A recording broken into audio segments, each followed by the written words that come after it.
ये क्लास 10 का प्रश्नावली 3.2 मैथ का बुक है ये। इसका प्रश्नावली 3.2 हल करेंगे। 3.2 में छठा सवाल और सातवां सवाल को आज हम देखेंगे। ये है आपके सामने छठा और सातवां सवाल।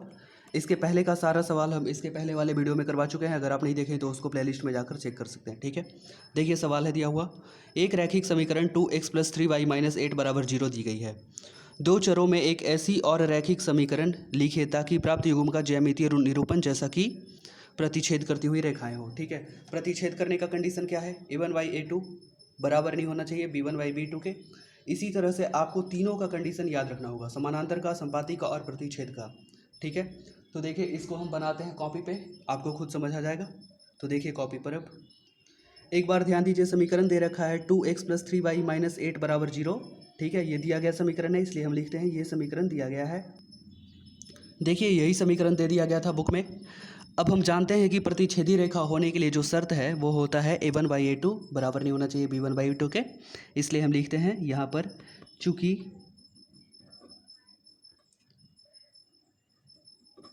प्रतिच्छेदी रेखा के लिए शर्त है, क्या शर्त है? a1/a2 बराबर नहीं होना चाहिए b1/b2 के। ठीक है, इसलिए हम क्या करेंगे, हमें एक ऐसा ही समीकरण बनाना है। तो हम लिखेंगे अतः वांछित समीकरण है, वांछित मतलब आवश्यक। ठीक है, जो इसमें सुटेबल है। ठीक है, तो ऐसा रखना होगा आपको कि जहाँ पर a1 तो ये दे रखा है, आपको a2 का ऐसा मान रखना है, और b2 का, b1 का तो मान दे रखा है, b2 का भी आपको ऐसा मान रखना है कि a1/a2 बराबर नहीं होना चाहिए b1/b2 के। तो हम ऐसा करने के लिए क्या करेंगे, हम इन दोनों का मान ही आपस में बदला बदली कर देते हैं। जैसे 2x दे रखा है, इसको हम कर देते हैं 3x, और ये 3y दे रखा है, इसको हम कर देते हैं 2y। ठीक है, तो हम लिख सकते हैं यहाँ पर वही काम कर रहे हैं हम। ठीक है, 3x + 2y - 8 = 0। ऐसा करने से फ़ायदा क्या हुआ? देखिए ऐसा करने से फ़ायदा क्या हुआ हम बताते हैं आपको, यहाँ बगल में बता देते हैं। a1 था ये 2, ठीक है 2 लिखे। a2 हमारा आया था 3, 3 लिखे। b1 कितना है? b1 है 3, हम लिखे 3। b2 कितना है? ये है b2, b2 कितना है? 2, हम लिखे 2। देखिए ये दोनों आपस में बराबर है क्या? ये दोनों आपस में बराबर नहीं है, यानी कि ये जो कंडीशन दे रखा था ये फुलफिल हो रहा है। तो यानी कि इसका जो समीकरण बनेगा, इसका जो रेखा बनेगा वो प्रतिच्छेद करेगा। ठीक है, अब देखिए अगला सवाल। देखिए आगे समीकरण, आगे सवाल दे रखा है समानांतर रेखा हो। ठीक है, समानांतर रेखा के लिए क्या शर्त है? a1/a2 बराबर होना चाहिए b1/b2 के, लेकिन c1/c2 बराबर नहीं होना चाहिए। ठीक है, तो ऐसा हम एक समीकरण बनाते हैं, जबकि पहले से हमें एक समीकरण दे रखा है। सबसे पहले समानांतर रेखा के लिए जो शर्त है वो हम लिखते हैं। ठीक है, हम लिख रहे हैं यहाँ पर समांतर रेखा के लिए शर्त है। ठीक है, ये शर्त है, ऐसा होना चाहिए c1/c2 बराबर नहीं होना चाहिए। ठीक है, तो हम लिखेंगे अतः वांछित समीकरण, वांछित मतलब जो आंसर आने वाला है। ठीक है, तो ये तो समीकरण दे रखा था पहले से हमें, 2x + 3y - 8 = 0। अब हम क्या करेंगे, इसको हम किसी संख्या से गुना कर देते हैं। ठीक है, जैसे 2 को और 3 को किसी संख्या से गुना कर देते हैं। जैसे मान लीजिए 2 से या 3 से 4 से कुछ से भी गुना कर देंगे, और 8 को ऐसे ही छोड़ देते हैं। ठीक है, और 8 के जगह पर हम कुछ भी बदल सकते हैं संख्या, जैसे 12, 15, 18 कुछ भी लिख सकते हैं, कोई दिक्कत नहीं है। लेकिन जिस संख्या से गुना कर रहे हैं इन दोनों को, उस संख्या से इसको गुना नहीं करना है। ठीक है, इसके अलावा आप कुछ भी लिखिए अपने मन से, कोई दिक्कत नहीं है। तो हम इसको क्या करेंगे, 2 से गुना कर देते हैं, या चलिए 3 से गुना कर देते हैं। मान लेते हैं हम 3 से गुना कर रहे हैं। ठीक है, तो कितना हो जाएगा? 6x + 9y। तो हम लिख रहे हैं यहाँ पर 6x + 9y, और जो माइनस में 8 था उसको हम क्या करते हैं, माइनस में लिख देते हैं। चलिए 12, ठीक है, बराबर 0 था, बराबर 0 दे दिए। अब ऐसा करने से हुआ क्या, देखिए हम आपको बताते हैं। हुआ क्या है कि a1 तो ये है 2x, ठीक है 2x है, हम आपको यहीं पे बगल में समझा देते हैं। ठीक है, आपको एग्जामिनेशन हॉल में ऐसा नहीं करना है। ये दे रखा है a1, देखिए a1 है, फिर बोला गया है A2, ठीक है। A2 कितना आया था 6, देखिए 6 आया। फिर B1 कितना आया है 3, और B2 कितना आया है यहाँ पर 9, तो हम यहाँ पर लिखते हैं 9। फिर बोला गया है C1 कितना आया है -8, और C2 कितना आया है -12, ठीक है। तो हम यहाँ पर लिखते हैं -12। अब इसको जब काट के देखिएगा तो ये कट रहा है 3 बार में, आ रहा है 1/3, ये भी कट रहा है 3 बार में, आ रहा है 1/3, और ये कट रहा है 4 से 2 बार में, और ये 4 से 3 बार में। अब देखिए ये आ रहा है 1/3, ये भी आ रहा है 1/3, और ये आ रहा है 2/3। तो हम क्या कह सकते हैं, A1/A2 बराबर है, A1/A2 और B1/B2 आपस में बराबर है, लेकिन C1/C2 बराबर नहीं है। यानी कि ये कंडीशन फुलफिल हो रहा है, और जब ये कंडीशन फुलफिल होगा तो रेखा समानांतर होगा। अब देखते हैं तीसरा सवाल। देखिए तीसरा बोला है इसमें संपाती रेखा हो, ठीक है। संपाती रेखा होता है कब, जब हमारा आता है A1/A2 बराबर B1/B2 बराबर C1/C2, ठीक है। अगर तीनों आपस में बराबर है तो वो रेखा संपाती होगा। तो इसी चीज़ को हम लिखते हैं कॉपी पर। देखिए यही हम लिख दिए, जो शर्त था वही। एक समीकरण पहले दे रखा था 2x + 3y - 8 बराबर 0, बुक में दे रखा था। अब हमें एक दूसरा समीकरण बनाना है। दूसरा समीकरण हम कैसे बनाएंगे, ये जो दे रखा है समीकरण पहले वाला, ठीक है, इसको हम किसी सारे संख्या को किसी बराबर से गुना कर देंगे। जैसे कि 2 से, 3 से, 4 से, 5 से, किसी से भी। मान लीजिए कि अगर 8 से गुना करते हैं तो 8 से सबको गुना करेंगे, ठीक है। इसके पहले वाले समानांतर रेखा का जब हम कंडीशन बताए थे उसमें क्या किए थे कि सिर्फ इन दोनों को किए थे गुना और इसको छोड़ दिए थे। इस बार क्या करेंगे कि इन तीनों को गुना करेंगे। जैसे 4 से गुना कर रहे हैं तो सबको गुना करेंगे, अगर 12 से गुना कर रहे हैं तो सबको गुना करेंगे। मान लीजिए कि हम 2 से गुना करते हैं, ठीक है। तो चलिए जब 2 से गुना करेंगे तो क्या आएगा, 4x + 6y - 16 बराबर 0। तो हम इस बात को यहाँ पर लिख देते हैं। क्या आया था गुना करने के बाद, 4x + 6y - 16 बराबर 0, यही आया, ठीक है। ऐसा करने से हुआ फ़ायदा क्या, देखिए A1 तो दे रखा है 2, तो हम लिखेंगे यहाँ पर 2, और A2 आया था हमारा 4, ठीक है। A2 मतलब यहाँ से लिख रहे हैं, ये है A2, ये है B2 और ये है C2, ठीक है। अब देखिए B1 कितना आया है हमारा 3, तो हम लिखेंगे 3, और B2 आया था 6, तो B2 लिख दिए 6। C1 दे रखा है बुक में 8 -8, तो -8 लिखे, और C2 दे रखा है -16, तो हम लिख दिए -16। अब देखिए जब सबको काटेंगे ना तो 1/2 ही आएगा, ठीक है। 1/2 आएगा, यानी कि सब तीनों आपस में बराबर है, और जब तीनों आपस में बराबर होगा तो रेखा संपाती होगा। तो इसलिए हम यहाँ पर लिख देंगे कि अतः हमारा वांछित समीकरण है, अतः वांछित समीकरण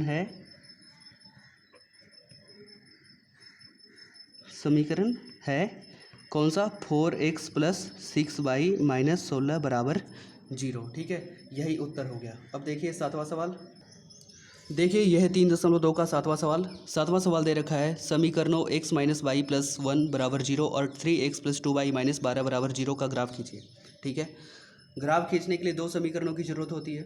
2 समीकरण दे रखा है यहाँ पर पहले ही, और इसके आगे बोला है x अक्ष और इन रेखाओं से बने हुए त्रिभुज के शीर्षों के निर्देशांक ज्ञात कीजिए और त्रिभुजाकार पटल को छायांकित कीजिए, ठीक है। देखिए हम आपको थोड़ा सा समझाते हैं।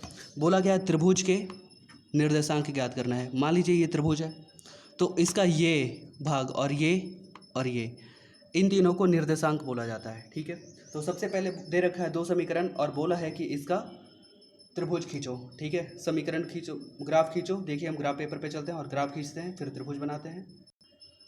देखिए ग्राफ खींचने के लिए कुछ मान हमें रखना होता है, ठीक है। एक बॉक्स बनाना होता है, उस बॉक्स में हम क्या लिखते हैं सब कुछ पहले बता चुके हैं, ठीक है। तो दोनों समीकरण के लिए एक एक बनाते हैं। तो सबसे पहले हम समीकरण 1 के लिए बनाते हैं। समीकरण 1 था हमारा x - y + 1 बराबर 0, ठीक है। अब हम क्या करेंगे, इसके लिए जब एक बॉक्स बना रहे हैं तो इसमें x का मान और इसमें y का मान और इसमें x y का मान। अब देखिए x का मान आपको खुद से अपने मन से कुछ भी रखना है, ठीक है। ऐसा छोटा नंबर रखना है कि जिसको हल करने के बाद भी छोटा नंबर ही आए। तो चलिए हम 0 रखते हैं, ठीक है। अब जब हम रखते हैं x बराबर 0 तो ये हो जाएगा क्या, ऐसा। देखिए यहाँ पर हम आपको करके बताते हैं, इस तरह से होगा। x के जगह पर हम 0 रखें तो x - y + 1 बराबर 0, यही समीकरण दे रखा था, 0 - y + 1 बराबर 0, ठीक है। तो हम लिखेंगे -y, जब एक को उधर भेजेंगे तो हो जाएगा -1, और ये माइनस से माइनस कट जाएगा तो आ जाएगा क्या, y बराबर 1। तो हम लिखेंगे यहाँ पर y बराबर 1। अब x y की जगह पर हम क्या लिखेंगे, 0 और 1, ठीक है। इसी तरह से हमें एक और वैल्यू रखना है x का। चलिए अब हम y का रखते हैं 0, ठीक है। किसी का भी रख सकते हैं पहले, कोई दिक्कत नहीं है। अब हम y का रखते हैं 0, पहले x का रखे थे 0, हम रखते हैं y का 0। चलिए हम y का 0 रखते हैं, यहाँ पर 0 रखते हैं, ठीक है। ये समीकरण था हमारा, यही था समीकरण। अब हम इसके जगह पे y पे रखते हैं 0, x माइनस 0 प्लस 1 बराबर 0, इतना दे रखा है। अब हम क्या करेंगे, x में से 0 घटेगा तो कुछ नहीं बचेगा, x ही बचेगा, ठीक है। प्लस 1 बराबर 0, तो x बराबर जब 1 को उधर भेजेंगे तो हो जाएगा माइनस में 1, ठीक है। x को जब हम उधर भेजेंगे तो हो जाएगा माइनस में 1, यानी कि आ गया x बराबर -1। इसी बात को हम यहाँ पर लिख देंगे कि जब हम y का मान 0 रखते हैं तो हमें प्राप्त होता है x का मान -1। अब हम लिख देते हैं यहाँ पर -1 0। इसी तरह से दूसरे समीकरण के लिए भी बना लेते हैं। दूसरा समीकरण दे रखा था 3x प्लस 2y माइनस 12 बराबर 0। इसके लिए भी हमें एक बॉक्स बनाना होगा, x y और x y, ठीक है। आपको टाइम दे के एकदम अच्छे तरीके से बनाना है, ठीक है। हड़बड़ नहीं करना है वहाँ पर, जितना अच्छा हो सके बना सकते हैं आप। हम तो आपको सिखा रहे हैं, इसलिए मेरे पे ध्यान नहीं दीजिएगा मेरा राइटिंग कैसा है, ठीक है। अब हम क्या करेंगे कि यहाँ पर इसमें x का वैल्यू कुछ भी रखेंगे अपने मन से, ठीक है। तो मान लीजिए कि हम x का वैल्यू रख रहे हैं 0, ठीक है। जब हम x का वैल्यू 0 रखेंगे तो 3x प्लस 2y माइनस 12 है दिया हुआ, लिखते हैं 3x प्लस 2y माइनस 12 बराबर 0।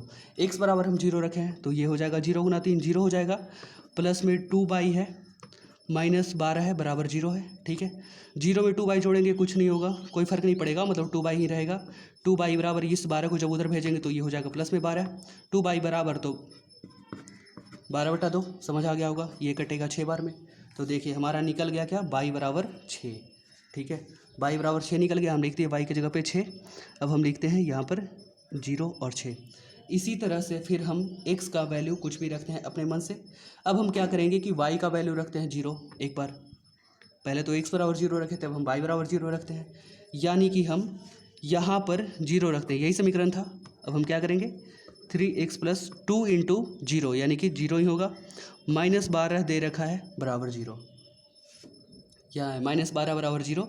अब 3x में 0 जोड़ेंगे कुछ नहीं फ़र्क पड़ेगा, और ये -12 बराबर 0, तो 3x बराबर हो जाएगा 12, ये प्लस में हो जाएगा उधर, तो x बराबर क्या होगा 12/3, यानी कि 4।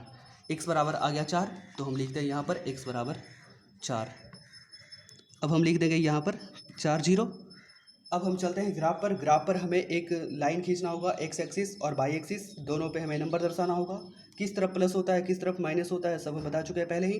फिर से हम आपको दिखा देते हैं एक बार। ये रहा ग्राफ पेपर जहाँ पर हम लाइन बना चुके हैं पहले, ये है। इस तरफ का सारा जो भी वैल्यू लिखते हैं माइनस में लिखते हैं, और इधर का भी लिखते हैं नीचे का तो माइनस में, बाकी दोनों साइड का प्लस में, ठीक है। अब ग्राफ खींचते हैं। x पे बोला है 0 और y पे 1, ठीक। तो ये है x पर 0 और ये है y पर 1, तो यहाँ पर हम एक बिंदु दे देते हैं और यहाँ पर हम लिख देते हैं 0 1। आगे क्या दे रखा है, x पर -1 और y पर 0। देखिए ये है x एक्सिस, x पर -1 और y पर 0, ठीक है। y पर 0 यहीं पे आएगा। यहाँ पर भी हम लिख देते हैं -1 और 0, लिख दिए। अब हम क्या करेंगे कि इन दोनों लाइनों को, इन दोनों बिंदुओं को हम मिला देते हैं, ठीक है। इस तरह से मिला देते हैं, देखिए मिल गया। अब हमारा अगला समीकरण दे रखा है x पर 0 और y पर 6। ये है x पर 0 है और ये है y पर है 6, यानी कि यहाँ आएगा, तो यहाँ हम एक बिंदु दे दिए और यहाँ हम लिख देते हैं 0 6, 0 6 लिख दिए। अब आगे देखिए x पर 4 है और y पर 0 है, तो ये है x और यही है y पर 4, यानी कि यहाँ पर आएगा, ठीक है। यहाँ पर हम लिख देते हैं 4 0। अब हम क्या करेंगे कि इन दोनों बिंदु को भी मिला देंगे,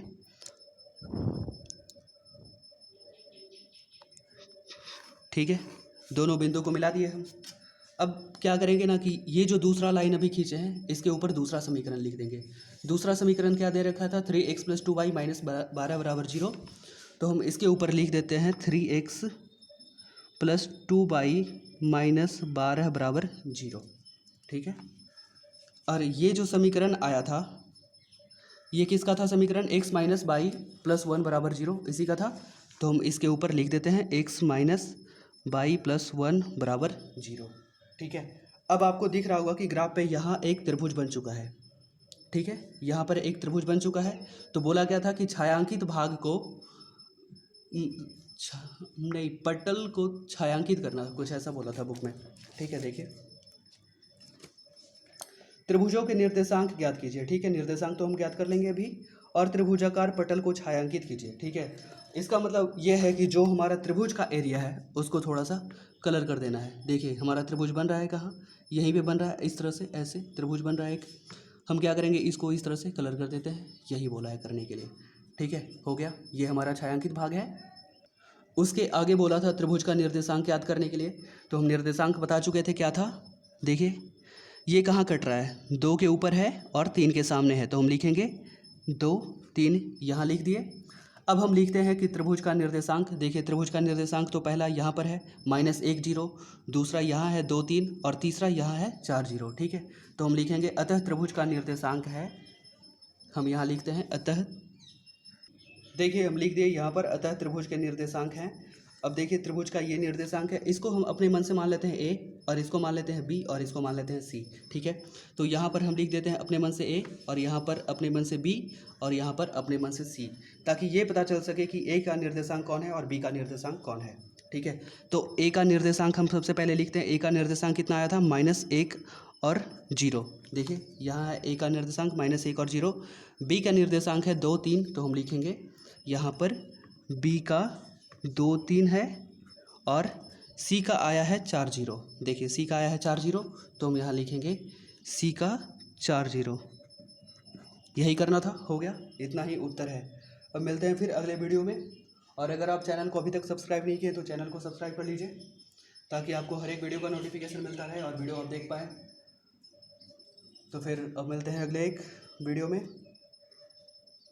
धन्यवाद।